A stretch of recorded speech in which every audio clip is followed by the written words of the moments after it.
Hi guys, welcome to this week's episode of our Facts First podcast. Now, for this particular episode, we are joined by former Health Secretary. We're going to talk about the situation now here in the Philippines, in particular in Metro Manila.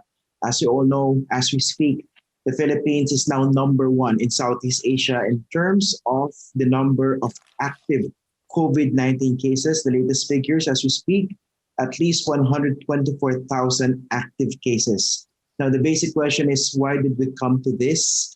What are the improvements that need to be made immediately to be able to address this problem? So for this podcast, I'd like to introduce first our special guest, former Health Secretary Esperanza Cabral. Thank you for joining us, Dr. Cabral. Such a pleasure po. How are you? Thank you for inviting me, Christian. It's a pleasure also to be with you. Okay naman po, Dr. Cabral. I decided to invite you for this podcast because, of course, given your previous position, having led the Department of Health and at the same time, the Department of Social Welfare and Development during the time of former President Laura Macapagal Arroyo. Pero first, Yes. gusto ko po sana mag-take off dun sa very important statement that you issued several days ago. You said that we're not exactly back to square one, but 10 steps back from square one. What did you exactly mean when you said this? Oh, I think it was in the statement. I was referring to our socioeconomic situation that, of course, will affect the health system and the care that we are going to be able to give to patients, whether they have COVID or no COVID or something else. Mahirap talaga na tayo ngayon kasi nung umpisa, ang ating GDP growth rate was at 6+%, diba? So maganda yung ekonomiya natin noon. Pero after 1 year na pinapatay tayo ng COVID, pati ang ating economic situation ay nagkasakit na rin. So that at the end of 2020, we had a negative GDP growth rate of 9.5%. So ang layo talaga yung situation na yun. Ibig sabihin nun, lahat ng poverty targets, poverty reduction targets ng gobyerno, nung umpisa they were targeting to bring down poverty to about 14%. And obviously, hindi nila yun magagawa, so they revised their poverty reduction target to 17%. So, ibig sabihin, hindi lang the same number ang poor, dumami pa. Mas malala. And dumami pa yun dahil sa marami sa malilit na tao ay hindi nakapagtrabaho. At napaka-importante na magtrabaho sila kasi kung hindi sila magtatrabaho, kakailanganin ng gobyerno na bigyan sila ng tinatawag nilang ayuda. Diba? Yun naman pag-distribute ng ayuda, hindi naman napaka-efficient. Kanina nga sa television narinig ko na merong mga drivers na hindi pa nakakatanggap ng ayuda hanggang ngayon. Magmula yung first ayuda. Kaya nga sila, for the first time in their lives, they are now begging in the streets instead of driving their vehicles. Sige ma'am, maganda na you mentioned both the economic component or aspect as well as the health aspect of this COVID-19 pandemic response. No? Kasi if you're the government, it's very difficult to actually just approach this from one particular aspect only. Laging sabay dapat. Pero dito, laging sabay dapat. Pero dito, bakit tayo umabot sa ganitong situation? Why did we come to this? A situation wherein we're number one in Southeast Asia as far as active cases are concerned. Pero last year, di ba, very confident yung government, especially the Department of Health. Sabi nila, the measures, the mechanisms, the approaches, strategies are all in place to be able to deal with any surge. Pero bakit tayo umabot pa rin sa ganito? Palagay ko ay maraming dahilan kung bakit tayo umabot sa ganito. There is no one thing or one person to which we can assign blame. All of us have to share responsibility in what has happened. And of course, we cannot discount the fact that it is the luck of the draw. Hindi naman natin alam na kung ano ang magiging behavior ng COVID-19 virus, di ba? Although dapat, nung umpisa pa yan, sinasabi ko na sa ending palagi ng statement ko is prepare to prevent the next pandemic because it is just around the corner. Well, it turns out that this pandemic, which hasn't left us, is now providing us with another disaster. But it is 1 year since the start. And there are many things we should have learned already, many things we could have put in place so that when this happened, we could deal with it better. Diba? Hindi ko naman sinasabi na gobyerno lang ang may kasalanan nito. Hindi naman nila ine-expect talaga na magkakaroon ng mga virus mutations na magiging more easily transmissible even though the body has proven that it is more lethal. Pero yung kung more transmissible ka and more people catch the COVID disease, then there is a likelihood that some of them will die. So tataas pa rin yung death rate natin, miski na sabihin mo na the virus is not more lethal than before. Tsaka lagi naman nadadagdagan yung number of deaths, no? Sa tingin ko, palaging nadadagdagan. Ang problema nga dyan is, in fact, we just discovered that the number of deaths being reported by the Department of Health is different from the number of deaths being reported by the Philippine Statistical Authority, for example, because they have different sources of the deaths that they register. Ba? Yung DOH gets their report from the hospitals. When a patient with COVID-19 dies in the hospital, it gets reported to them. The Philippine Statistical Authority gets their data from the civil registry, from the death certificates. And the death certificates do not come just from the hospitals because there are people who die outside of the hospitals.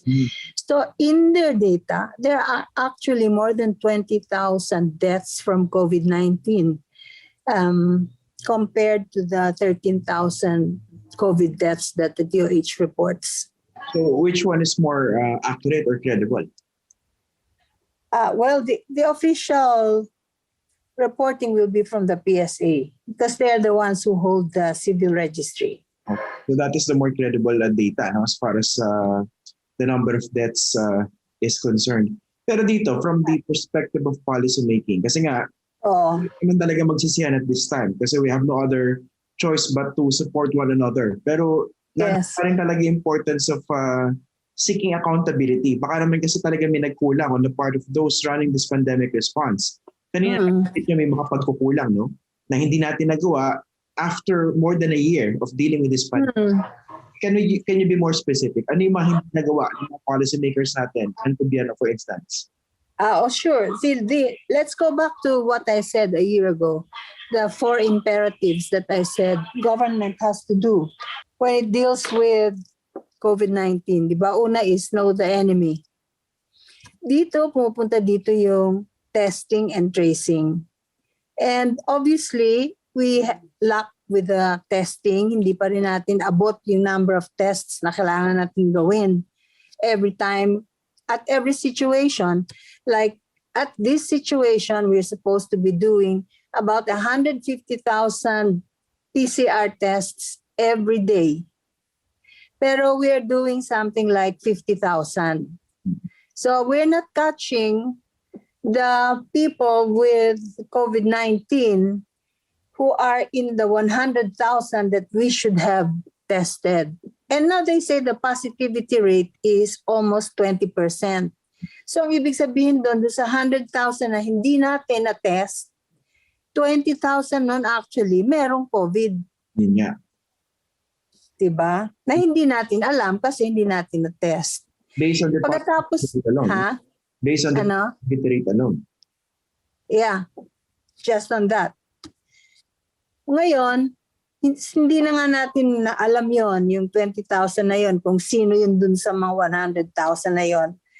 Doon sa alam natin, doon sa tinest natin na 50,000, tapos ang lumabas ay 10,000 ang meron sila. Di ba? Ganun ngayon ang rate, mga 9,000, 10,000. So, 20% pa rin yung positivity rate dun sa na-test natin.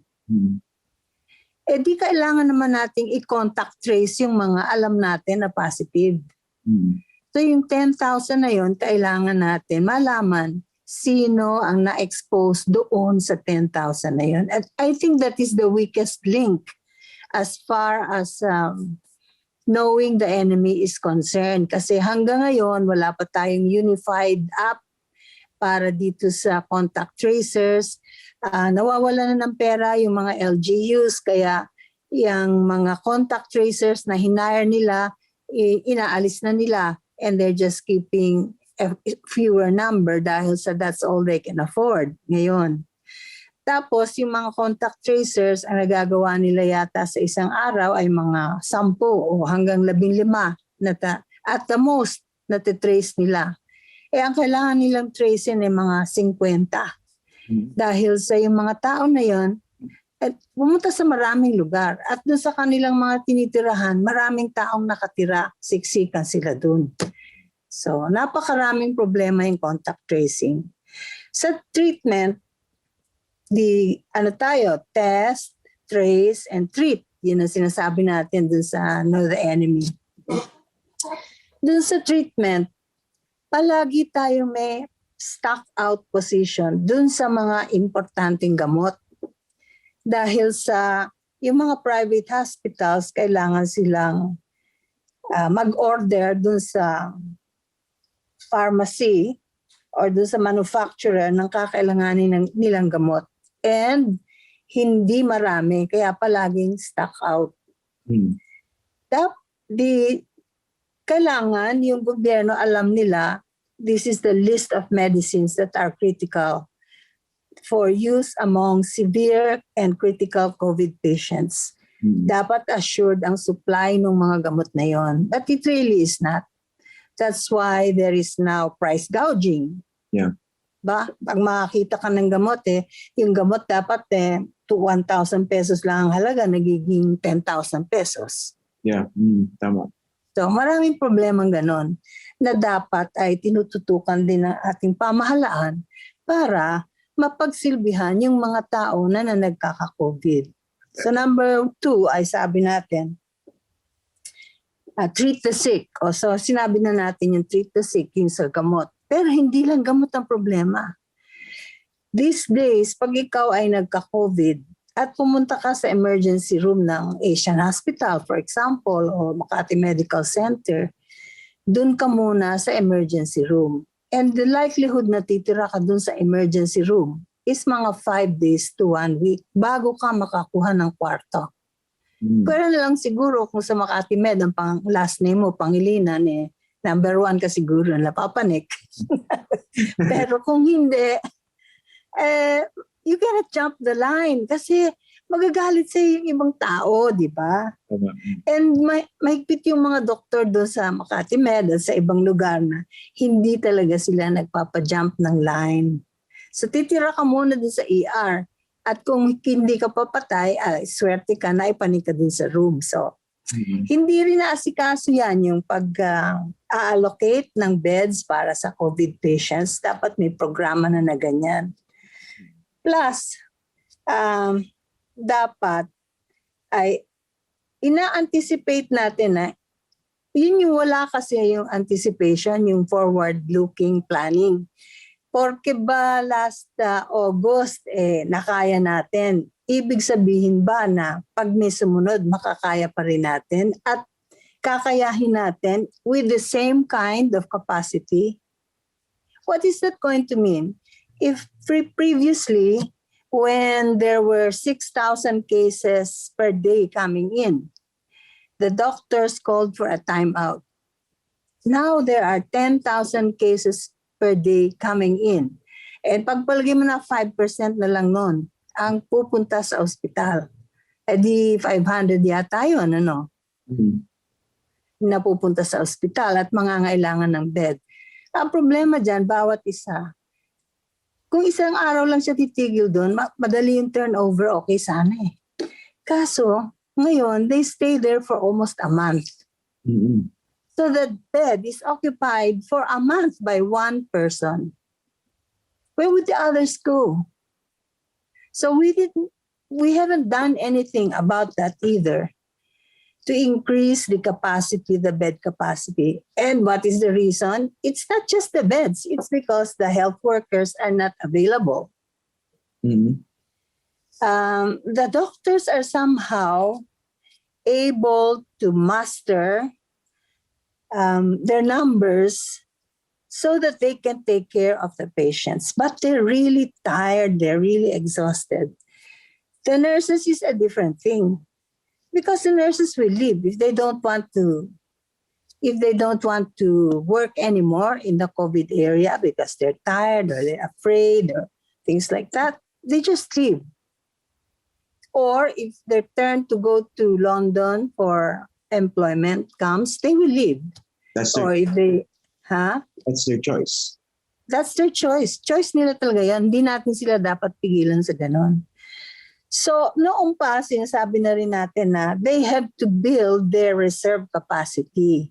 And they have to know the logistics of how to use this reserve capacity. And they cannot be just pulling out people from other regions to put them dun sa mga lugar na maraming COVID. Kasi ano naman mangyayari dun sa region na tinanggalan nila ng mga tao, di wala namang magagawa yung mga nandun. Sino titingin dun sa mga stroke patients, heart patients, kidney patients, etc. dun sa region na yun? Kung wala yung mga doktor dun at tumitingin sila ng COVID dito sa NCR. Mhm.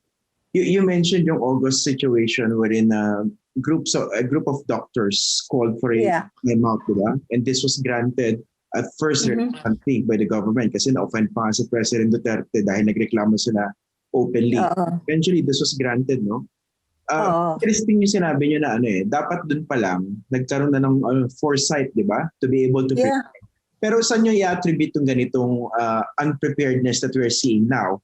Is it because of overconfidence, the lack of foresight, siguro hubris na rin? What do you think? Lahat na yun. Pero para sa akin, yung foresight ang wala. Foresight. Mm-mm. Pero that is very frustrating and disappointing given the fact that we were dealing with so many cases already as far back as August, no? Oo. Tsaka ang daming options na pwedeng tinake para mag-prepare better and for larger cases. Kasi we need to learn lessons from everybody, di ba? Ang pinukuhanan nilang lessons palagi yung konti lang Tapos ngayon, problema. Yung gobyerno to come up, let's say, with field hospitals, no? I think this is one of the adjustments they're doing now. Coming up modular type of parang hospitals na. Ito yung easy to assemble. Pero earlier, I was talking with Under Secretary Leopoldo Vega. I asked him, how long does it take for you to build this field hospital? Sabi niya, mga 45 days din. Kung ang number natin, umaabot na ng 10,000 a day. Tapos na yung crisis. Tapos na yung 45 days. Walang available yung bed. Sa China, 6 days ata di ba? Oo, yung of course. Yung kanilang 5,000 bed hospital dun sa Wuhan. Mm-hmm. Dito, so of course, we know that according to Malacanang, to Secretary Roque, the response of the government was excellent, no?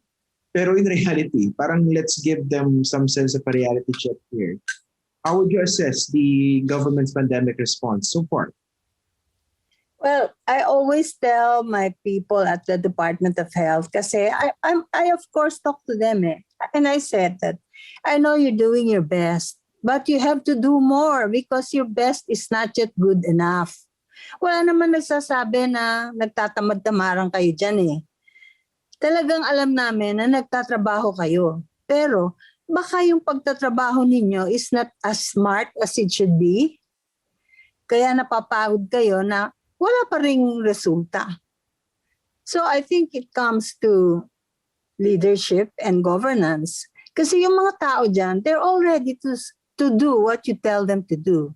But what you tell them to do is something that must have an effect on the situation.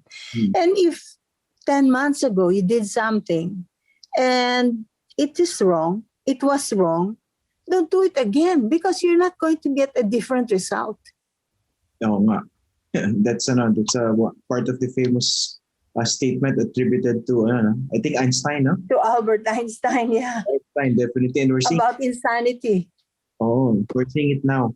You mentioned Yeah. that this is more about leadership and governance. So Yeah. who's at fault here? We know that, of course, naturally the blame is placed on Secretary Duque being the head of the Department of Health and as Yeah. IATF. But how about someone above him? Kasi we can also understand the Oh, of course. President Duterte himself. Yeah. Of course. But- I actually don't know why he takes this situation in a very cavalier way. Diba yung maliit lang yan? Yeah. Hindi yan maliit eh. It has brought our economy down to its knees.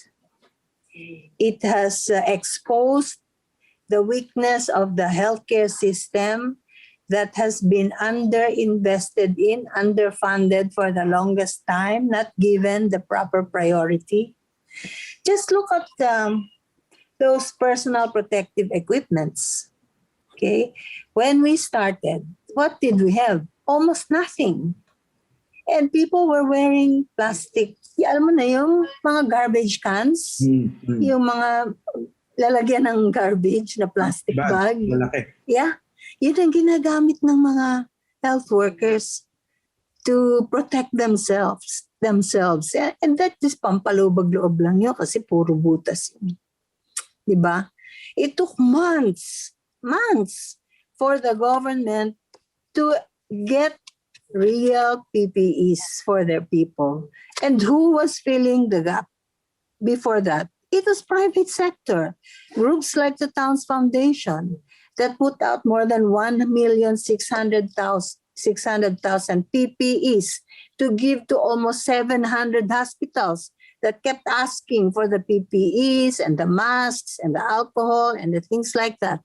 The PGH Medical Foundation, of course, its focus was just PGH, but was important too because PGH also did not have anything. But what about the smaller public hospitals na talagang hindi napapansin ng tao? Yun ang hingi ng PPEs mula dun sa mga foundations na nagbibigay kasi walang-wala talaga sila. At ngayon, doon sa vaccination program ng government, it's Exacto. We need to wait for the actual memo or order, no? Kasi sinabi ni President Duterte, sige, okay na yung private companies to purchase their own vaccines, no? Hindi pala. Baka may iba na naman on paper. Oh, we-knock back na yun. Bago yun. Ha? Finally, pinayagan ng private sector. Oo. Pero we-knock back niya. Diba sabi, buy at will. But, Pero ngayon, sinasabi nila, hindi. Dadaan pa rin kayo sa tripartite agreement. yun nga yun ang medyo magulo rin sa policy decisions from the top, no? Kasi when that was first announced, we thought that finally they're going to allow the private companies kasi talagang gigil na yung private companies to purchase. Basta available. It turned out na dadaan pa rin pala sa tripartite agreement with the government, no? Of course. Oo. There's actually a reason. Pero sana, okay na yung tripartite agreement. Pero, yung bilisan nila, tsaka hindi yung parang ayaw nila actually napipilitan lang. Yung ganun ba? Mm-hmm. Kung titingnan mo naman, yung private sector, mas mabilis kumilos kesa sa kanila.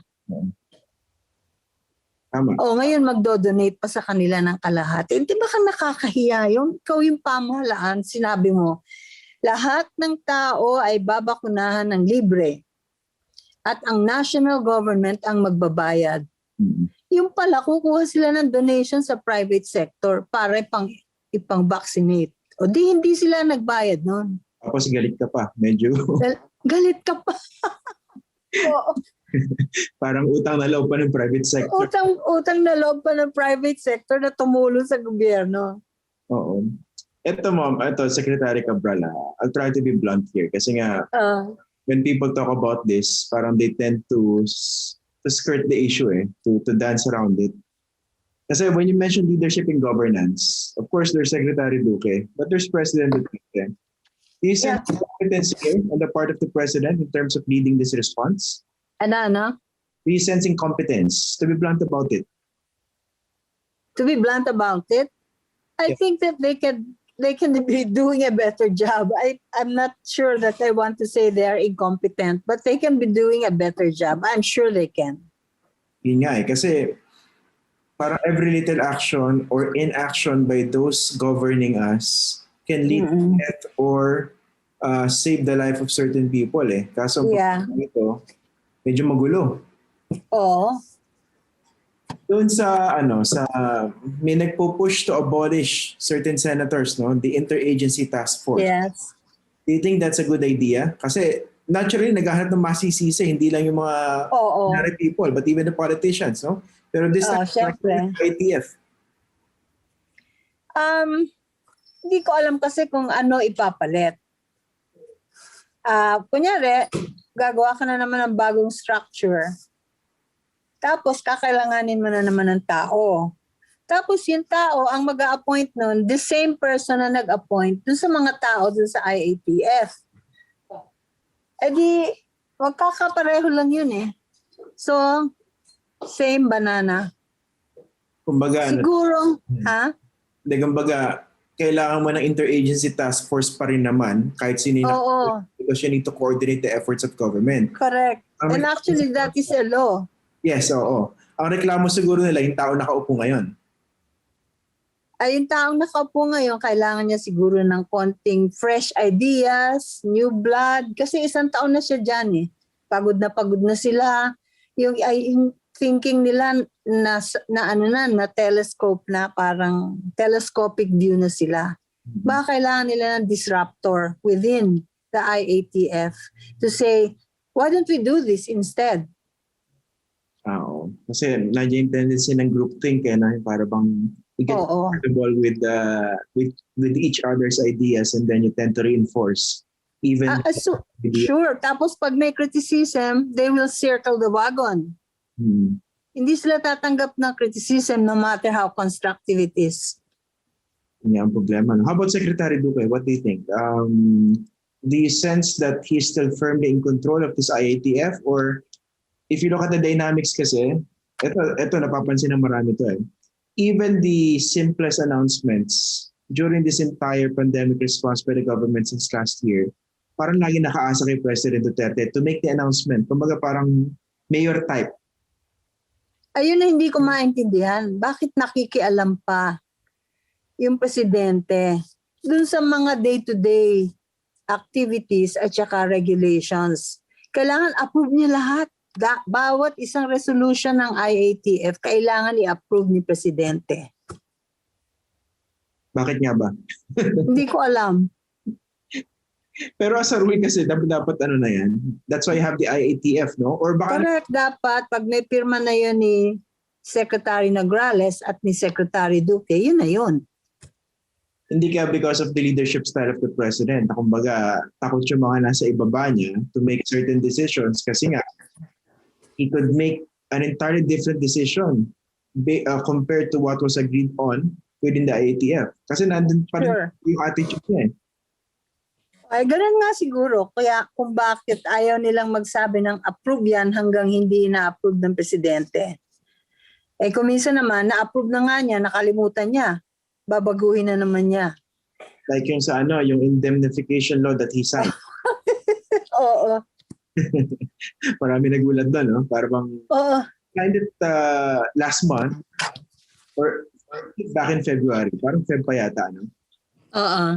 He signed that law, indemnification for those who adverse effects in the vaccines, pero nagagalit siya. Oo. Bakit daw kailangan bayaran? Oo. Last week yun. Oo. So yung ganyan yan, di ba? Minsan mukhang nakakatuwa eh. Pero in this case, you're dealing with actual lives and human suffering. Hindi nakakatuwa yun. Hindi ako natutuwa doon na hindi on the ball ang presidente all the time. Yeah, so how do you adjust certain things sa ganito? How do you make adjustments? Kasi we're stuck with this kind of president, with this kind of leadership style. Yes. What can we do? Sabi mag-resign siya. I don't think that is happening, di ba? No, nobody's going to resign Tsaka the more you push the president to fire Duque, the more he is not going to do it. Ganun eh. Hindi, yung iba, Kasi kahiyaan, ha? ang pinupush ng iba, si Duterte na raw mag-resign eh. Ay, walang ganun eh.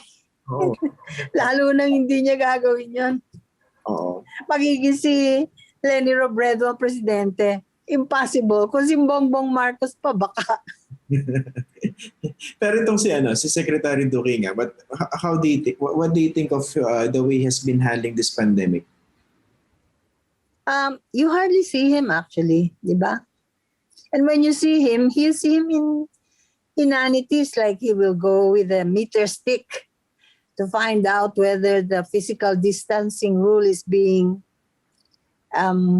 complied with. Hindi ganun yun. Dapat he should go to the hospital and see how the critically ill patients are doing, whether their medicines are enough or not, whether the doctors are properly trained, whether they are working within reasonable hours, or are they working 120 hours a week. And that is harmful to the doctor and harmful to the patient. If it happens for a long period of time, the quality of healthcare will go down. Mm-hmm. Even more. You were still the Department of Health Secretary. Could you imagine doing that in the middle of a pandemic, focusing on, sabi niyo, inanities, no? So trivial thing, like the one wherein the Department of Health Secretary himself was reminding people to observe physical distancing, no? Parang kayo, given your experience before, could you imagine doing that? I can imagine doing that, pero that's not the focus of my activity. At tapos he will remind to use the mask properly, yung mask niya hindi nakalagay sa ilong niya. Pababa. Ay. You sound so frustrated. Ay, oo. Wala bang PR yun? Sigurado naman na may nag-a-advise dun sa kanya. Meron naman siguro, pero problema sa ganito siguro kasi parang more than handling a public official's public image. To focus all the resources on helping the people. Sure. In 2022, like certain. Kaya nga, I said, I can imagine doing that, but that's not the focus of my activities. Oh. Isang aspect, ma'am, I'd like to take advantage of your experience as DSWD Secretary, Social Welfare. Isang aspect kasi nito recently, Malacanang announced that they would release 1,000 pesos each to those affected by this latest lockdown, by this ongoing lockdown in Metro Manila. No? Pero may mga nakausap tayong mga mayors, they were, of course, thankful for that. Pero sabi nila, they would have to augment that, and there are certain logistical nightmares involved. Example, anong listahan yung susundin at paano mo siya ibibigay. Kasi unang announcement, in kind, di ba? That's the worst thing that they can do, is to give it in kind. Doon na dami ang corruption. Sa pagbili pa lang ng lata ng sardinas, iba na yung presyo na nakalagay doon sa purchase order. Papatungan pa. Ay, ganun na nga yun. That is more opportunity for corruption. There are situations when you have to give things in kind. Okay, help in kind. And that includes, kunyari, merong typhoon. O nasira lahat ng tindahan doon sa lugar na yun. So, miski gusto mong bumili, wala kang mabibili. Miski bigyan kita ng pera. In those cases, they really need the in-kind help. But in certain instances like this, cash is the better thing to give because all the groceries are open, all the stores are open. You don't know what the people need. If you give them the money, then they will decide how to use it. If they use it on beer and alcohol, that's their fault. It's not something that you can monitor. Tama. Saka wala naman supply shortage sa ngayon eh. Unlike last year, no? Yeah. Kaya nangyari yung much feared shortage kaya nagkaroon ng panic buying ng mga tao. Na hindi naman nangyari yun. Hindi naman nangyari. Kaya I can understand also why there was panic buying in certain supermarkets when this lockdown was announced. Wala naman talaga shortage. So Wala. finally, Dr. Cabral, let's talk about these approaches being done now by the national government and of course in coordination, hopefully, with the local governments. Sabi nila, 1 week lockdown. Pero based on data, based on experts' opinion, lang at the very least. Do you think we're on the right track here in terms of trying to slow down the spread of the virus? 1 week lockdown. Putting ourselves on a 2-week lockdown? Okay, the lockdown should be used to set up whatever it is that is necessary so that we do not have another opportunity for a lockdown. Hindi pwedeng lockdown lang eh. The lockdown must be used so that you can test the people who need to be tested, so you can trace the people that have been exposed, so you can provide the hospitals with the materials that they need and tell them, this is how many more we anticipate in the next 2 weeks. Please prepare your beds and your health workers. Ngayon, sabi nila, the Department of Health is going to augment the workers of the private hospitals and the public hospitals. Yan ang mangyayari doon. Aalisin nila sa regions yung mga ibang tao, dadali nila dito. Yung mga nandun, walang mangyayari na sa kanila. So this is where there is a failure in anticipating that a medical reserve should have been done. Tapos, before I let you go, I'd like to address also this worrying number. 6 out of 10 Filipinos were reluctant or said they didn't want to be vaccinated. Yeah. Kasi ordinarily, you would think na given the gravity of the problem that we're seeing now, it's only logical for people to be convinced to get vaccinated already. Pero bakit parang mas tumaas pa yung mas lumala pa yung situation in terms of vaccine hesitancy? Why do you think so? Well, I think part of that is because of the misinformation that comes out. No? Kasi masyado na tayong information overload. And a lot of them is really misinformation. Others are true information that we cannot process because we do not have the health science background to do it. Diba? Kasi, di mo yan, lalabas yung AstraZeneca. Meron daw mga X number of people in Norway who died from blood clotting diseases after they were injected with the AstraZeneca vaccine. Di ba ganun yun? It turned out wala naman pala. Kumbaga, walang link. It turned out that, in fact, there was no excess deaths from blood clotting mechanisms in that particular situation. That is to be expected in the general population, that X number will die of blood clotting mechanisms dun sa universe nila. And it is not related to the AstraZeneca. Pero hindi nila na-absorb yun. Ang narinig lang nila, namatay yung 28 tapos nila ma-injectan ng AstraZeneca. Lang isa pang problem dyan na Dr. Cabral, yung of course at fault dito yung media. Yung simplification ng mga headlines, yung cause and effect which have no logical connection at all, di ba? Sinasabi, example, let's say woman dies after getting COVID-19 vaccine. Paggamit after, nandun agad yung implication na she died. Namatay siya dahil sa COVID vaccine. COVID vaccine, syempre excuse let's say nung headline, marami naman after eh. Pero ang dami lang pwedeng nangyari. Yeah. Pwede nag-cause ng death, not exactly the vaccine. Yung ang of course. Yung babawiin yung impression that was created. Yeah. So we need to be careful when we relate information like that because that will add to vaccine hesitancy, which is already huge in our country. There is a study that said that in 2015, 93% of Filipinos thought vaccines were important, safe, and effective. Then the Dengvaxia scandal happened, with Persida Acosta putting a medical gown on and parang siya yung nag-autopsy doon. Meron pa siyang stethoscope. And then sasabihin niya, namatay yung bata dahil sa Dengvaxia. So she did 100 of those in media. Okay? But there's actually no relationship between the Dengvaxia vaccine and the deaths of those children.